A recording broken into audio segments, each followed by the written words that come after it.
If you got your Bibles, grab them. 2 Samuel chapter 11. 2 Samuel chapter 11. Crank them open, hold them there, and we'll look at that text together here in just a little bit. 2 Samuel chapter 11. Everybody loves a love story. Boy meets girl. I see it every year. I've been here 18 years, and every fall, new crop of freshmen roll onto campus, and students are looking for love. Yes, one girl said that her favorite verse was Luke chapter 9, verse 23. If any man would come after me, let him. And I see it here every year. In fact, did you see just a few weeks ago that Instagram account, Garden of Eden OCC? I saw it. Yes, I did. Some wise guy decided to go around and snap pictures of boy meets girl PDA moments. We had to shut it down. But before we did, I am not lying, this picture appeared on the account. If we could go to the screen, please. Thank you very much. Right there. That was a long time ago. Take that off. Boy meets girl. It's a beautiful thing. Everybody loves a love story, and I've seen it happen here so many times on this campus. Girls, you tell me. Ladies, you tell me if you think this is right. I have seen how this goes. Ladies, you roll onto campus as a freshman, and you meet the other girls in your life group, and you start your first week of classes, and one day you're walking down the sidewalk with all of your girlfriends. You're heading to the cafeteria to eat lunch, and as you do, you're passing this herd, this pack of boys, and hey, and then all of a sudden, hey. You know, in the Bible, Genesis 39, it says that Joseph was well-formed and handsome, and you think you just saw him. Oh my, there was a boy in that group that you think is something special. Who is this guy? And you happen to notice later that he's in your 8 o'clock class, and you just happen to end up sitting by him in your 8 o'clock class, and you strike up a conversation, and you get to know each other, and you laugh, and then he sees you one day in the cafeteria at lunch with his tray. Hey, can I sit here? Sure, yeah. And you laugh, and the friendship begins to deepen, and you think maybe he's interested in you. And then, sure enough, one day, sitting there in the cafeteria, the two of you eating, and right near the end of the meal, he looks at you and he says, so like, you want to go to a movie on Friday night or something? And you say, oh, I'll need to think and pray about it. Okay. And he says, that's great. I'll pick you up at 7 at your dorm on Friday. And Friday comes, and you get out of your class at 12:15, and do you head to the cafeteria to eat lunch? Oh, no, you do not have time for this. You have less than 7 hours to get ready for this date. And so, you know, you're running around all afternoon up and down the dorm floor, and you got a towel around your head, you know, you're waving, oh, you got to get these fingernails drying. And, you know, closet to closet to closet, I've got nothing to wear.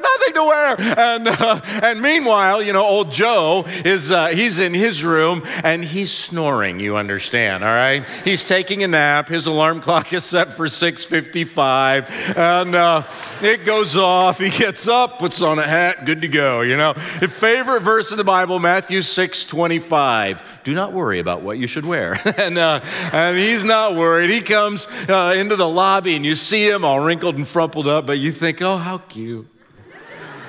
And he takes you to the movie, and he buys you the popcorn, and you go in and you sit down, and then there's that one moment, the armrest in between, who gets it? But in a chivalrous act, he gives you the armrest, and the movie begins, and you're both eating the popcorn, and you're laughing, and you're looking at each other, and then somewhere midway through the movie, it happens.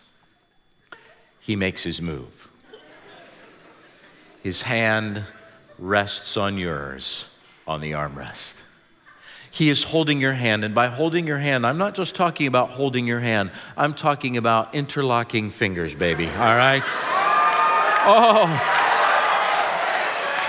sweet electric chills up and down your spine.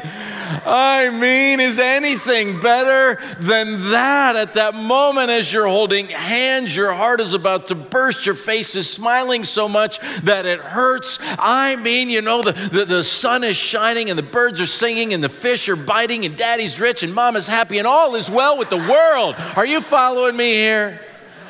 Everybody loves a love story. Boy meets girl. It doesn't get any better than that. Everybody loves a story like that.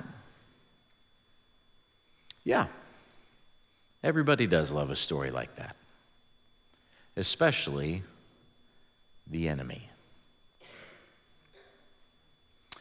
Because my task here this morning is to remind you of a dark truth. That in the shadows of every love story lurks a dragon. We have an enemy, you remember. He prowls around like a roaring lion, seeking whom he may devour. He hates you. He hates humans made in the image of God, beloved by God. And so he comes to steal and to kill and to destroy. And he is wise. He masquerades as an angel of light. It is usually not a frontal attack. It is usually a covert operation. He will assume an innocent-looking disguise. He likes to hide in the shadows of love stories. And he whispers and he deceives and he misleads. And you have an enemy in the midst of the story. Satan loves a love story because he knows this whole series that we're preaching on about human sexuality. We've entitled it You Can, and last week you heard Randy Garris preach a great message on you can find sexual wholeness. And Satan knows better than anyone that sex is one of God's greatest gifts. It is a good thing, and it is a thing that is to be enjoyed between a husband and wife. And when you do find sexual wholeness, when you are in a healthy sexual relationship, a husband and a wife, it is a thing to be celebrated. Because sex in that moment it's a playful thing. As Randy said, it's a joyful thing. It's an intimate thing. It is a spiritual thing. And it is literally one of the most powerful forces on earth. And that's why the enemy would like nothing better than to get his hands on it, to destroy you. And Satan knows that one of the quickest ways, one of the surest ways that he can turn a human heart away from God is to taint your sexuality. Boy meets girl. Satan does some of his very best work right there. It happens in 2 Samuel 11. You got your Bibles open in front of you. I want to look at this story with you here today. 2 Samuel chapter 11. I want you to follow along. We're just going to read this story together. Starting here in verse 1. In the spring, at the time when kings go off to war, David sent Joab out with the king's men and the whole Israelite army. They destroyed the Ammonites and besieged Rabbah. But David remained in Jerusalem. Now, let me just kind of remind you of the story right here. David is no longer the little shepherd boy facing off against Goliath. It's been many years since then, and what those years contained. David ran for years. He escaped from death at the hand of Saul. David gathered his mighty men around him. He took the throne of Israel at the right time, and then he led Israel in conquering their enemies. David was a legend, you understand, a legend on the battlefield. All his men had a picture in their mind of David leaping fences and swinging swords and hurling spears and driving back the enemy. David was the leader they always wanted. He was Aragorn. He was William Wallace. He was Gladiator. He was a legend on the battlefield.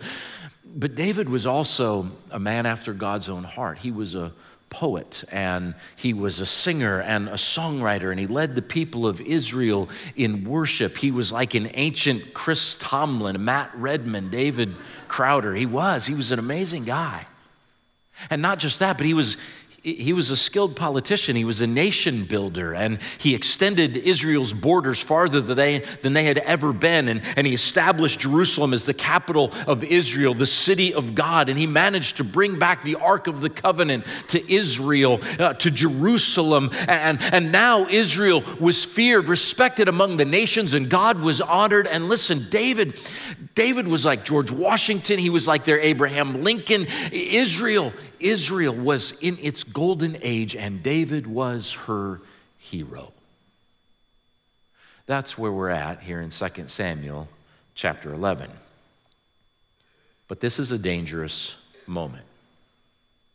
Look at your Bible. It says this, verse 2. One evening, David got up from his bed, and he walked around on the roof of the palace. Let me stop right there. David's probably about 50 years old at this point, maybe not quite as slim and athletic as he once was, but he's still pretty trim. He's still pretty handsome. And now here he is. He is literally physically as high as you can go. He is in his palace. He has apparently taken a nap in the heat of the day, the middle of the day, and now he's risen from his nap, and in the cool of the evening, he's walking along the roof of his palace. The palace, the tallest building in Jerusalem, the roof, the highest point of that palace. Jerusalem itself, of course, on a hill, the highest inhabited place in the whole country. David is literally physically as high as he could go. And figuratively, that is where he stands as well. He will never be more powerful. He will never be more respected. He will never be more revered than this moment right here. When you are standing that high, that's a dangerous moment. Next week, I'm going to California to go preach at a church. And I'm going to take my son Luke with me, and we're going to go to Yosemite National Park. If you can put this picture up on the screen, we are going to climb that. All right? That is Half Dome in Yosemite National Park. It is one of the largest chunks of granite in the world. Next Thursday, we're going to get up and we're going to climb that bad boy over 8,000 feet. And that Half Dome, you understand, is a very dangerous climb. In fact, the higher that you go, the more dangerous that it is. There are actually people that die almost every year climbing on Half Dome. And so next week, if I die, I would like for you to go to McDonald's in my memory and then elect Damian Spickerite as your next president, all right? Am I right? I'm right. And I have been reading these blogs about people who have climbed Half Dome and what worked for them and what didn't work for them. And I have been trying to look for words of wisdom, heeding their warnings, learning from their mistakes as we prepare to make that climb. And the title of our message this morning is this: you can resist sexual temptation. You can resist sexual temptation. Now, our story here in 2 Samuel is actually a story of someone who did not resist sexual temptation. David was standing at the peak. And it will seem as we read on that in almost an instant, he comes falling down. What did he do wrong? You understand that here at Ozark Christian College, we as men and women are preparing to make that same climb. We are going to assume spiritual leadership of the people of God. We will stand in some of the same places that David stood. How can we avoid his fate? Can we learn from his mistakes? Can we heed the warnings in this text? What did David do wrong if we're going to resist sexual temptation? Well, the first thing that we'll see as we start reading is the first mistake that David made is that he ignored the warning signs. He ignored the warning signs, the signs that this was a dangerous moment. He didn't recognize it. This was a moment, as I said, of great success in David's life. It's true that Satan will attack you, that he will target you in moments when you are discouraged and defeated. But it is also true that sometimes, when Satan does his best work, he does it in moments of victory. In moments where you are flush with kingdom success. When you have gone on the mission trip, when you have talked to someone else about Christ and led them to faith, when you have preached a sermon that you have prayed over and sweat over, and you saw fruit come from that sermon, and there you're tired, you're fatigued, but man, you are glowing, you are in the afterglow of success, and your guard is down. And do you know when pastors say they are most tempted to access pornography? It is on Sunday night.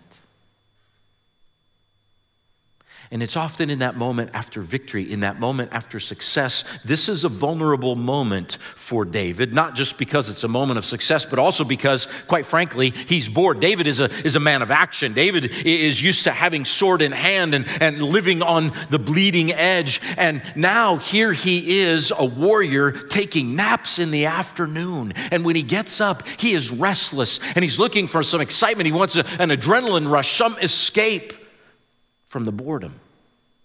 Hear me. Rest is good. Sabbath is good. Boredom, well, idle hands are the devil's workshop. And that's a vulnerable moment. And counselors who work with those who struggle with pornography try to help them recognize those moments when they are most vulnerable. They use an acrostic, HALT, H-A-L-T.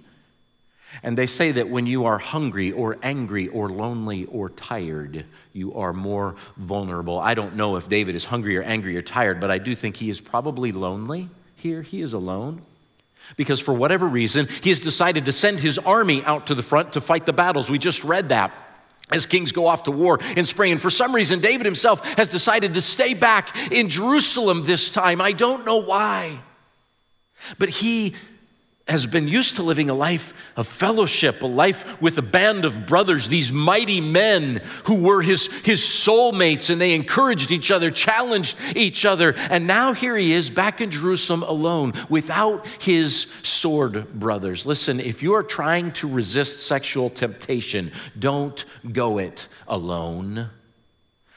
Josh Harris, he's the guy who wrote that book, I Kiss Dating Goodbye. He wrote a little book actually on lust, the struggle with lust. And he was married by the time that he wrote this little book. And he tells a story in that book about a time that he came home before his wife Shannon got home from work. And he picked up off of the counter the stack of mail. And as he was flipping through it, on the bottom of the stack was a catalog for a rather explicit lingerie company. And he immediately said he rolled it up like a tube and he went out to the back door, opened the back door, and he threw it in the trash can outside on the driveway. And he knew that he shouldn't be looking at that catalog. But he said as he walked back in the house, even though God had given him the strength to throw away the catalog, those lustful desires were still inside of him. And they were prompting him to go back out and to grab that catalog again. And he said he was so dismayed. I mean, his mind was coming up with all these rationalizations. Oh, come on, that's not really pornography. I mean, they're wearing something. And, Shannon will never know. In fact, I could look for some clothes for Shannon. That's it. I wouldn't be lusting. I'd be shopping. And all these rationalizations. And he said that as he was pacing back and forth, actually by the door, out there by the trash can, he actually literally said, no, I will not open the lid on that trash can and pull it out. He said it out loud. I'm sure the neighbors saw him arguing with the trash can. Kiss your brain goodbye, buddy. And crazy. And he said he was, and finally he did the only thing he could think to do. He went inside and he got on the phone and he called one of his friends, John. And he said, John, I need you to pray for me here. Here's what I'm going through. And John prayed for him.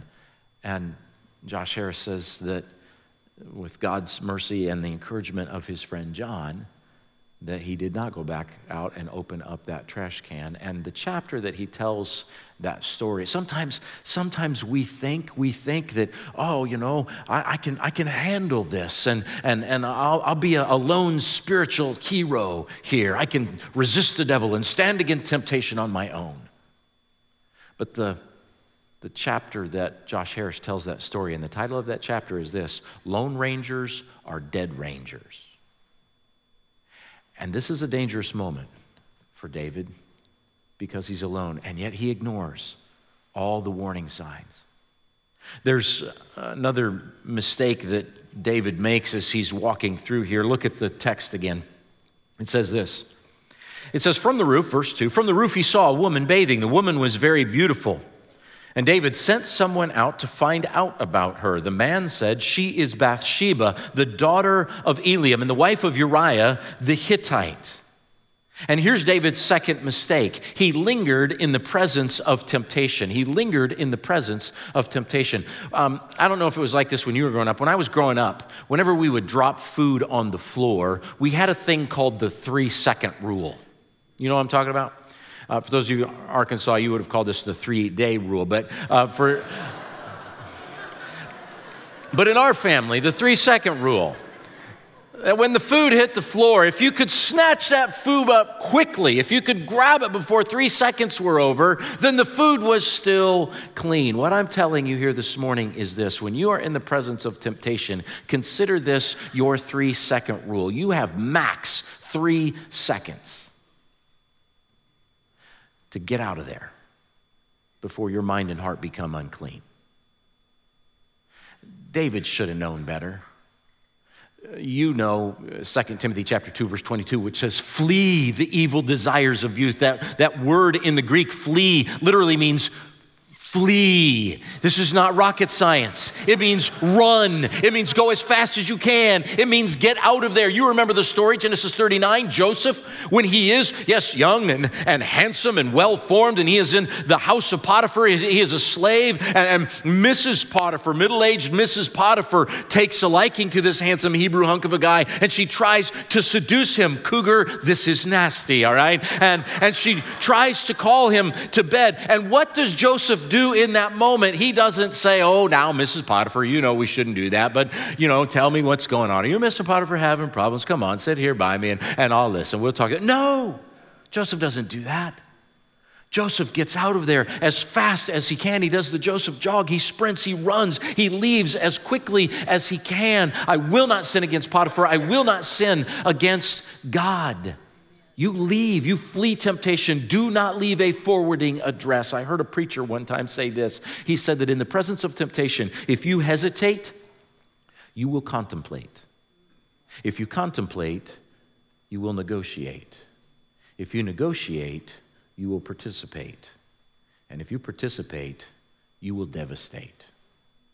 So do not hesitate. But David lingers.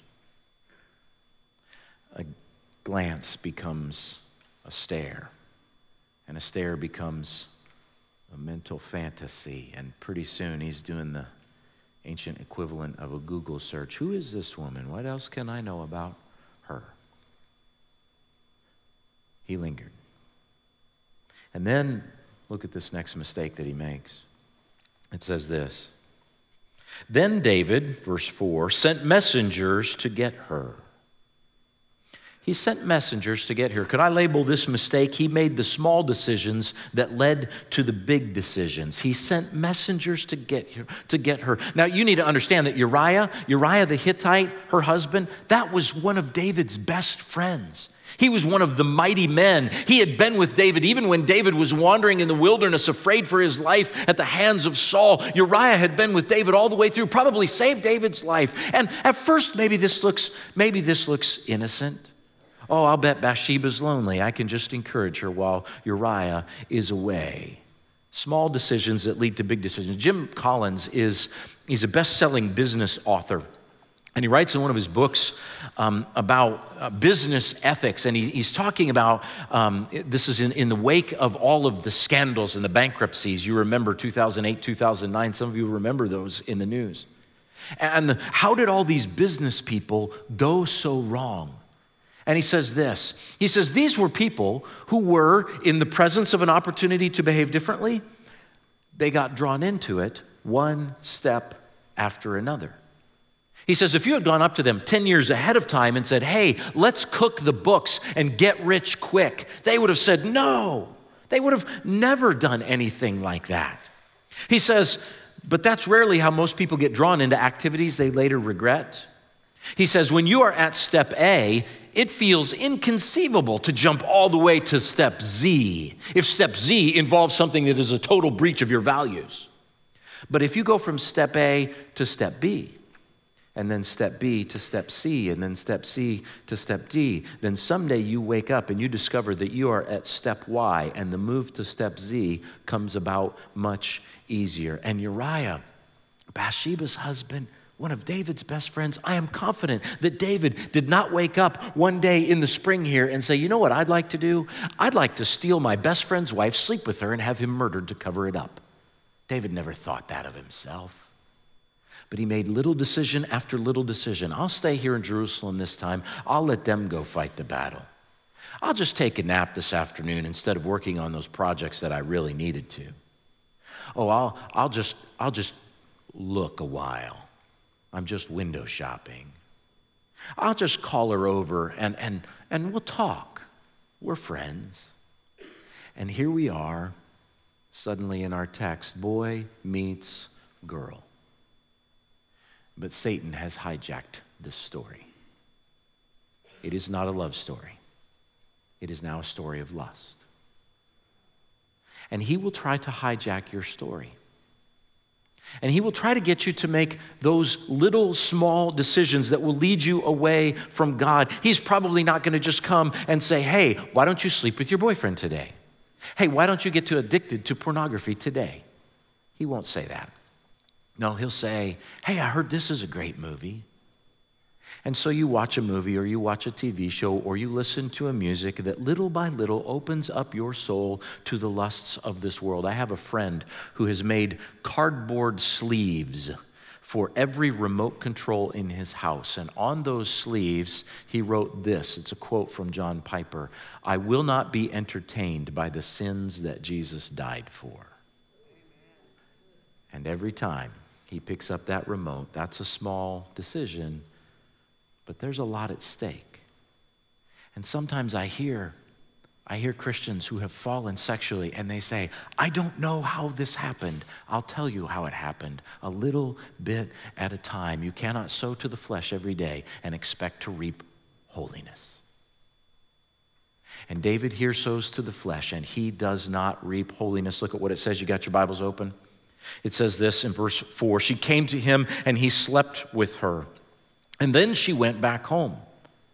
Verse 5, the woman conceived and sent word to David saying, I am pregnant. Oh, no. And you know the rest of the story. David comes up with a plan to try to cover up his sin. He calls back Uriah from the front lines. Give me a report of how the battle is going. Well, thanks for the report, Uriah. Before you go back to the front, go back home and enjoy a night with your wife, then return. But Uriah won't do it. He knows the code of the soldier, and he will not enjoy the pleasures that his sword brothers on the front line cannot enjoy. And so he sleeps on the front steps of his own home. David realizes his plan has failed. The next day, he gets Uriah drunk. And then he says, you're too drunk to go back. You can go back to the front line the next day. You just go on home tonight, thinking that surely in that state, he will sleep with his wife. But the irony, Uriah is a better man drunk than David is sober. And Uriah won't do it. And so David has no choice, he thinks. He sends a note with Uriah with his own death sentence. And he, in essence, has Uriah killed at the front lines. And after a time of mourning, David, oh, benevolent David, takes in the grieving widow into his own home and marries her. And oh, she's with child. A happy ending to a sad story, or so it seems. You see, at this point, David and Bathsheba going to worship God as she begins to show. David thinks, this is a terrible mistake. He thinks he has it all under control. He thinks he has it all under control. Yes, he made a mistake. He knows that what he did is wrong. Deep in his heart, deep in his conscience, he knows he should never have done this. It was wicked in the sight of God, but it was just one time, and nobody needs to know, and he's covered it up. And he thinks that he's in control of the situation. You know, church can too often be a place where we cover over our sins. We know our mistakes, but we make sure that nobody knows, and we put on the mask, and how are you? Everything's fine. Thanks, how are you? My wife, Katie, and I, we have 6 kids. Can I tell you what Sunday mornings are like at my house? I would like to tell you that Sunday mornings at my house are this time of focused joy and preparation. I'd like to tell you that I wake up on Sunday morning and my alarm clock goes off 5:30. I wake up with a smile upon my face. I'd like to tell you that I then roll over and I kiss my wife with minty fresh breath and I say to her, "Good morning, dear. It is the Lord's day. Let us arise and worship." I'd like to tell you that I then jump out of bed, I do 100 push-ups, 100 sit-ups, and then, barely winded, I walk into the bathroom to comb my hair, but lo, it has not moved during the night.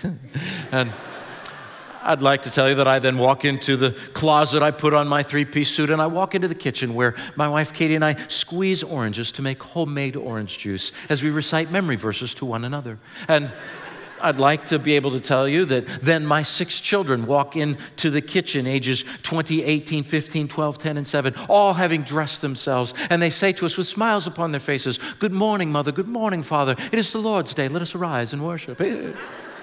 And I'd like to tell you that we then all hop into the van and we drive the 15 minutes to church singing together as a family, "How Great Thou Art." I'd like to tell you that, but it'd be a big fat lie, all right? And you know it'd be a big fat lie because Sunday mornings at my house are crazy. I mean, I hate it. It seems like no matter how early we get up, we're always running late and it's rush and hustle and I hate running late. And can I just be honest here with you for a moment? Sometimes on Sunday mornings, I can begin to lose my cool with the kids. I mean, I'm hollering at them because the clock is ticking and we're not going to get to church. And, I'm slapping the cold cereal into the bowl and milk spilling out on the table. And, "Hurry up, you got to eat your breakfast." And, you stop crying and you stop hitting your sister. You go get your clothes on for church. You go get your Bible. Yes, you have to wear clothes to church. You go get your offering money. And I'm just hollering at them. "Come on, kids, we got to go. Get out there. We're going to be late for church. Get in the van right now. We got to go and learn about the love of God. Let's go."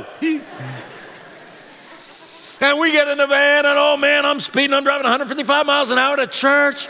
Smoke is pouring out my ears. My jaw is clenched. My teeth are gritted. We come sliding into the parking lot. I slam open the door. Come on, let's go, go, go, go, go, go, go, go. I'm hustling through the parking lot. But then you know what happens. There's always that greeter at the front door at church. "Let's go, go, go, go, go, go, go. Good morning, brother." Praise hallelujah. It is the Lord's day. Let us arise and worship. And you know what I'm talking about. It is so easy to walk into church, to walk into the community of faith, the people of God, and immediately put on that mask. Everything's fine. How are you? And maybe this morning you're not the guy who's been yelling at his kids in the parking lot. Maybe you're the girl who words the opening prayer in class this morning and is in bed with her boyfriend this evening. Maybe you're the guy who's leading youth group on Wednesday night and late that night you're clicking on sites you never should have been. And you think you can cover it up. And everything is under control. I can manage it. I know I shouldn't do it, and I'm sorry, but I won't do it again. That didn't work for David. And it won't work for you. You see, David might have thought that the worst thing that could happen is that he would be found out. The worst thing that could happen is that he wouldn't. Because you don't do sin. Tim Keller says sin does you. That destructive force, once it is inside your life, will eat you out. It will destroy you. And so we must come clean. I invited a friend here today. Greg Morrell, would you come on up? you should have received as you walked in the door a little piece of paper. And it said, "Celebrate Recovery," across the top. And I want to talk to you today. I'm going to just let Greg talk to you about an opportunity for you to address the sin that may be lingering in your life. This ministry of Celebrate Recovery. And Greg is a former student, graduated from Ozark here, and he oversees the Celebrate Recovery ministry at College Heights Christian Church. And Greg, recovery, for those who aren't familiar with that, Celebrate Recovery is this support group ministry for those that are struggling with different addictions, different hang-ups, hurts that may be in your life. It's kind of modeled off of Alcoholics Anonymous and the 12 steps. And Greg, would you just tell us a little bit about what Celebrate Recovery does? Well, the best way that I can describe it is if you look at the story of Jesus raising Lazarus from the dead. Jesus went to Lazarus's friends and asked them to move the stone, and that's what they did. It's not that Jesus couldn't have moved it. He could have, but he had the friends of Lazarus move it. And then when Lazarus was raised from the dead, he had the friends come and unbind him. And I kind of picture that as they gathered around him to protect Lazarus from the prying eyes of the Pharisees and other people who would have, mocked at his integrity being exposed, among other things. And I think that's kind of what we do. We take roadblocks away so that Jesus can have access to people. We take off the dead man's clothes and clothe them like live people ought to be clothed in the kingdom. And we protect their integrity. We try to run a safe program where if you come there, people will not know that you're there, not know who you are. We're anonymous. We are really pride ourselves, and I say that in humility, about our anonymity and confidentiality. And so we just try to make it a place to provide a context in which Jesus can come and be powerful in people's lives. Now, I know your story because we've been friends a long time. Your story is one of addiction and recovery.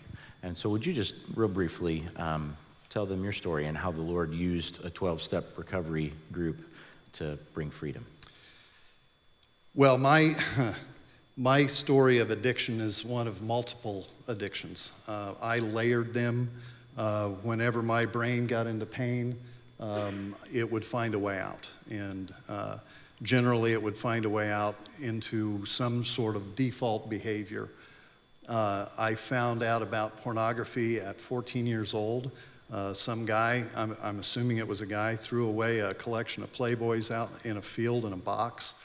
A buddy of mine and I found that, and I was off to the races. I found out about smoking a couple of years later, about drinking a couple of years later, and I began to just use everything that I could. My brain got hardwired into that stuff, and by the time I was 31 years old, I was a desperate, lonely, suicidal alcoholic. And I didn't see that coming, It was all under the guise of partying when you're 21 years old, et cetera. Yeah, but by the time I was 31, I had lost everything that was valuable to me, and I had nowhere to go. I ended up asking a friend of mine what I should do, and it was suggested that I ought to try AA. I thought that that's where a bunch of old bearded guys got together and drank coffee and smoked. Mm-hmm. I had no idea. But I was willing to go to any length to get out of this hell that I had put myself in. And I did believe that there was a God, and I did believe that Jesus was for me, but I had no idea how to attach myself to that power.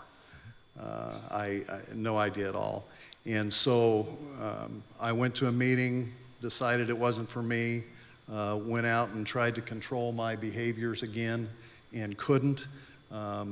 Made it back there in about 4 or 5 months later, and I decided I wanted what they had, which was not a way to address my behavior, which was just a symptom, but it was a way to address my heart, that's where the deeper underlying spiritual problem was. And when that got addressed, my behavior got addressed. Yeah. If there are students, and I say if, I know there are students who are struggling right out here. And if they wanted to say, I'm ready to take the mask off and I'm ready to come clean and I need help, I need a band of brothers to do this with. If they stepped out and came to celebrate recovery, what would they expect? What would that look like? What's a meeting look like?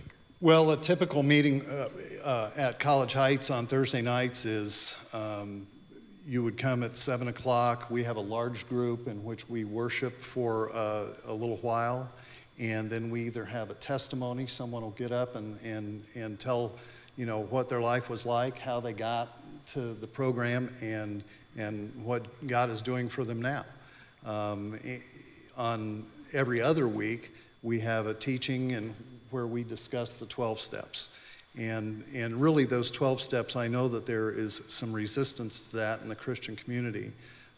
If you really study them, though, what you will find is that there's biblical principles in there to lead you into some disciplines that you begin to clear away some of your baggage so that God has room to work. Yeah.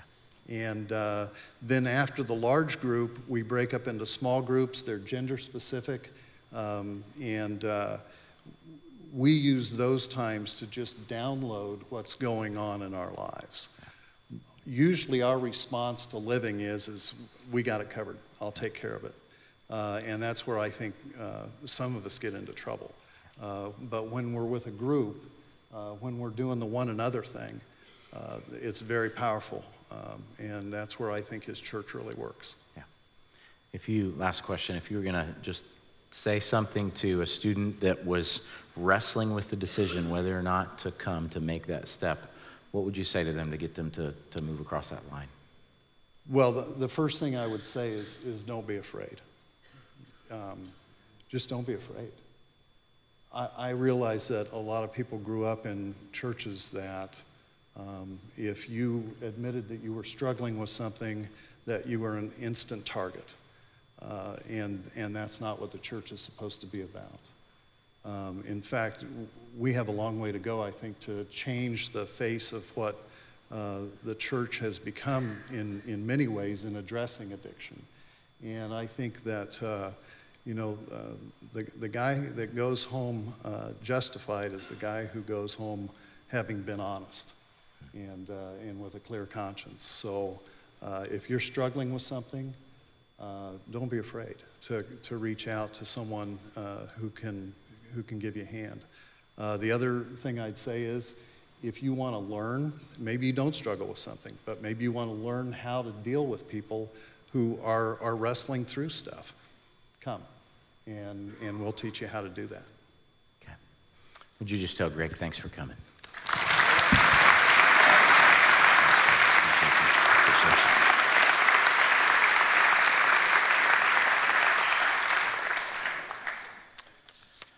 The beautiful end of David's story is this. Nathan, a prophet, steps into his life and speaks truth. And David repents on his face. And God's grace comes flooding down and forgives and redeems. And out of this sin comes the very lineage of Christ. Today, if you are wrestling with sexual temptation, sexual sin in your life, that's the message of good news. There is grace. There is hope. There is a Father who is waiting to welcome you. I want to, just as I close, I want to do something just a little different. I'm going to read a parable, and then you'll be dismissed. There once was a great and noble king whose land was terrorized by a crafty dragon. The scaly beast delighted in ravaging villages with his fiery breath. Helpless victims ran from their burning homes only to be snatched into the dragon's jaws or talons.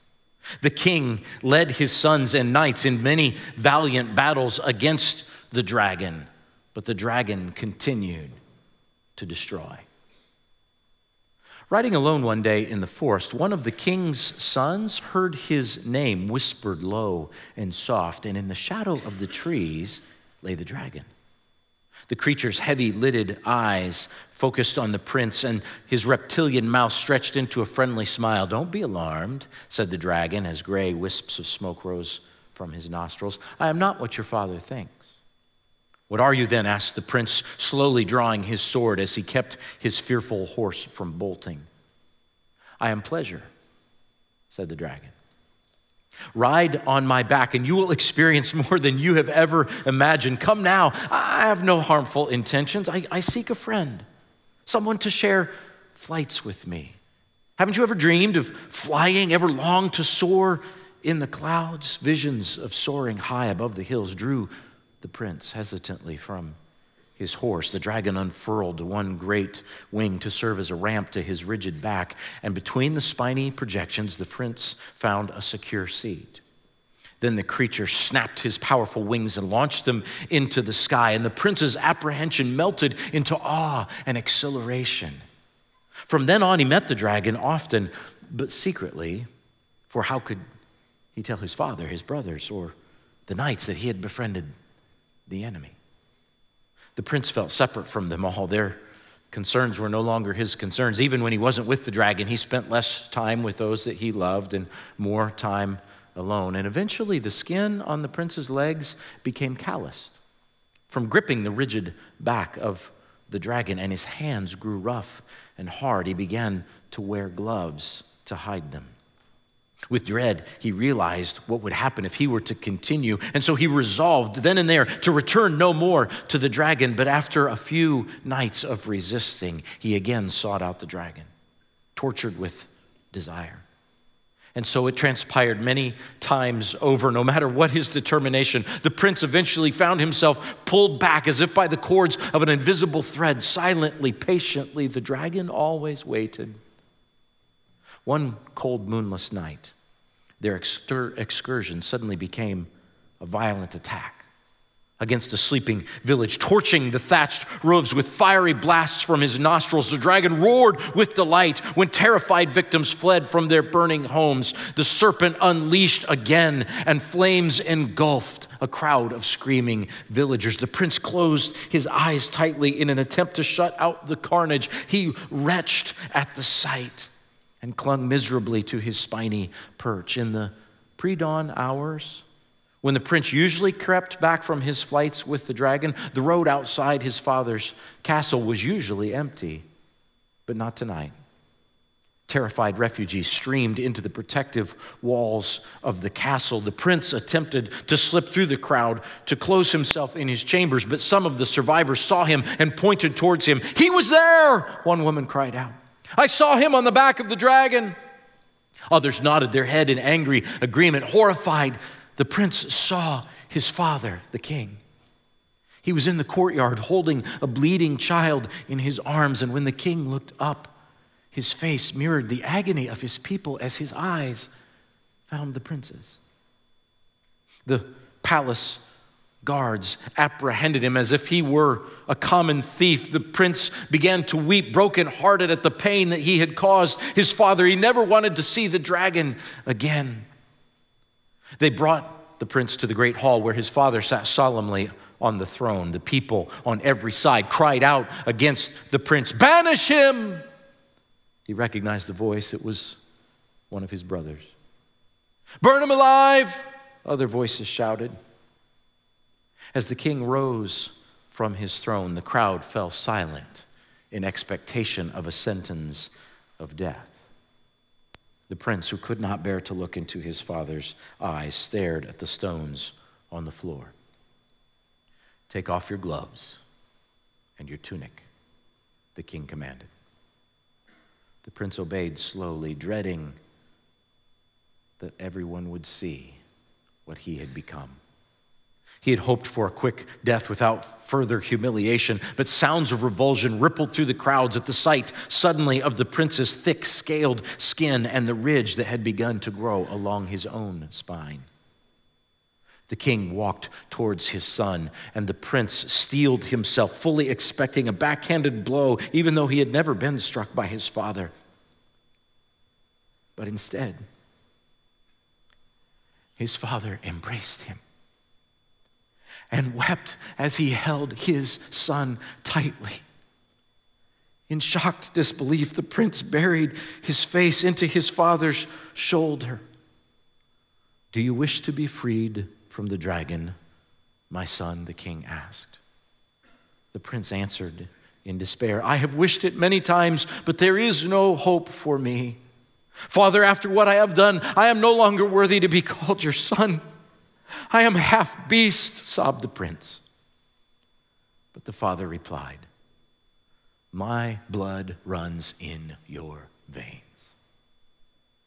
My nobility has always been stamped deep into your soul."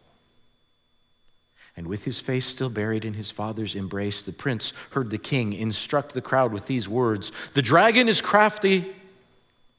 Some here have fallen victim to his wiles, and there will be mercy for all who wish to be freed. Who else among you has ridden the dragon? Who else among you has ridden the dragon?" The prince lifted his head to see someone emerge from the crowd. To his amazement, he recognized an older brother, one who was known throughout the kingdom for his onslaughts against the dragon in battle, for his many good deeds. And then another, and many others came, some weeping, others hanging their heads in shame. But the king embraced them all. If you have been riding the dragon, hear me. The greatest love story in the world is not boy meets girl. It's when you meet God.